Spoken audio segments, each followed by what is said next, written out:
Let's talk about two critical measurements that often get confused: cycle time and takt time. Cycle time is simply how long it takes to make something.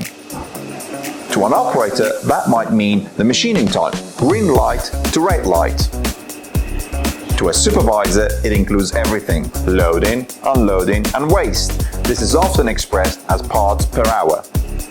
To a planner or estimator, it's even bigger. It involves setup, procurement, outside processes, plus all the machining steps. Think of takt time as the heartbeat of production.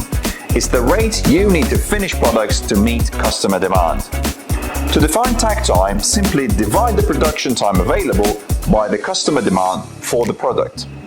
This needs to be as accurate as possible, so only include the time spent actively working on the shop floor. In a perfect world, cycle time would equal takt time, but demand isn't constant. It changes with seasons, price, and market trends.